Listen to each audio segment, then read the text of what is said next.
Hello friends, সবাই কেমন আছো? হ্যাঁ, রথের দিন আমিও বেরিয়েছিলাম। তোমরা জানো কতটা ল্যাথখোর আমি, তার জন্য ব্লগটা আপলোড করতে দেরি হয়ে গেল। তবে রথ বের করার আগে যার যা নিয়ম ছিল আমি প্রত্যেকটা ভিডিও ক্লিপ নিতে পারিনি, তো সেগুলো সব কিছু করে দেখো। এত সুন্দর ওয়েদার, পাখিরা তাদের নিজের ঘরে ফিরে যাচ্ছে। আর এটা হচ্ছে যে আমাদের ভাই, ওকে এই আউটফিটটা পরে এত সুন্দর লাগছিল, সত্যি সেনকোকে খুব সুন্দর লাগছিল। আর এই যে সবাই মিলে রথে একসাথে বেরিয়েছে, আর এটা হচ্ছে যে আমার বেস্ট ফ্রেন্ড, ওকে বলেছি একটু হাই করার জন্য। ওর সেনকে অবস্থা এত খারাপ ছিল, ও হাত জোর করে নমস্কার করছে। আমি বললাম আমি কিন্তু এই ক্লিপটা আমি ভিডিওতে অ্যাড করবো। বলে হ্যাঁ করিস, কোনো সমস্যা নেই। আর তোমরা ত্রিবেণী মগরাতে কে কে রথ দেখতে আসো সেটা আমাকে অবশ্যই কমেন্ট করে জানিও। আর জানো তো, আমার না গুপ্তিপাড়া রথ দেখতে যাওয়ার ভীষণ ইচ্ছা। আমি জানি না কখনো যেতে পারবো কি না।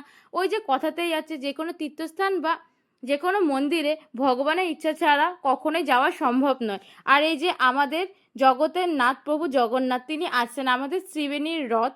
আর জানো তো, আমাদের সেদিনকে বেরোতে বেরোতে অনেকটাই লেট হয়ে যায়, আর যার জন্যে সন্ধে হয়ে যায়। আর জানো, বাঙালির টাইম ভাবে এক টাইমে বেরোবো, কিন্তু গোছাতে গাছাতে অনেকটাই লেট হয়ে যায়।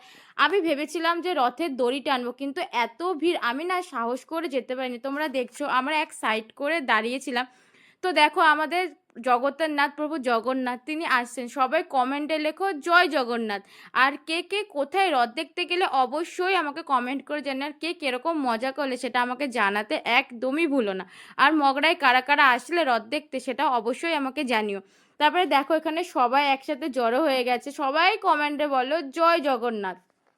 তারপরে এখান থেকে সোজা আমরা বেরিয়ে যাই সোজা মাসির বাড়ির উদ্দেশ্যে। তো দেখো, সেদিনকে ওয়েদারটা এত সুন্দর ছিল আর এত মেঘ করেছিল, আমি তো ভাবছিলাম হয়তো ছাতা নিয়েই প্রভু জগন্নাথ দেবকে নিয়ে বেরোতে হবে, কিন্তু না, উনি তো হচ্ছে জগতের নাথ, উনি তো সবই বোঝেন। এত ভক্ত বৃষ্টিতে ভেজাবেন, তাই উনি আর বৃষ্টি দেননি।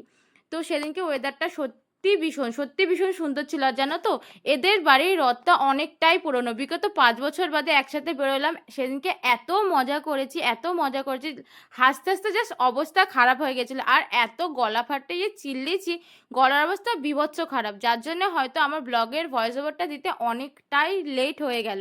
আর জানো তো, এদের বাড়ি প্রত্যেক বছর রথ বার করার আগে এত বৃষ্টি হবে, মনে হবে যেন বহুত বৃষ্টি, কিন্তু যেই রথ বার করা হবে, প্রভু জগন্নাথ দেবকে বাইরে বার করা হবে, আপন ইচ্ছায় বৃষ্টি থেমে যাবে। আর দেখো, সেদিনকে রাস্তায় এত রথ দেখেছি, প্রত্যেকটা রথে ভিডিও ক্লিপ নিতে পারিনি। আরও একটা রথ আসছে, বলো জয় জগন্নাথ। এত সুন্দর সাজিয়েছিল না, ভীষণ সুন্দর করে সাজিয়েছিল। আর জানো তো, আমাদের যেতে যেতে যেতে অনেকটাই লেট হয়ে যায়, যার জন্য আর আমরা মগরার মেলাতে আর ঘুরিনি। আর দেখো, আমরা চলে এসেছি জগন্নাথ দেবের মাসির বাড়ি। তো এখানে সবাই একটু নামগান করছিল। আর দেখো, ভাই না ওকে শুধু জ্বালিয়েই যাচ্ছে। তারপরে রথ থেকে তাদেরকে ঘরে নিয়ে যাওয়া হলো। তারপরে এখানে কিছু ছবি তুলেছি, কিছু আর কোনো ভিডিও ক্লিপ নেই। এখানে প্রসাদ প্রসাদ খেয়ে জল টল খেয়ে রেস্ট করেছি। তোমরা আশা করি ছবিগুলো দেখে নিয়েছো।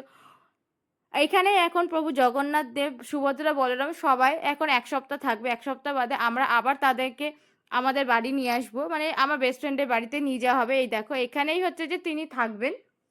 তারপরে এখান থেকে যেহেতু অনেকটাই লেট হয়ে যায়, 8:30 মতো বেজে যায়, যার জন্য আমরা আর কোনো মেলা কোথাও যাইনি, সোজা চলে যাই সোজা আমার বান্ধবীর বাড়ি থেকে একটু প্রসাদ টোসাদ খাই, আইসক্রিম খাই, খেয়ে আড্ডা দিয়ে চলে যায় বাড়ি। কেমন লাগলো ব্লগটা অবশ্যই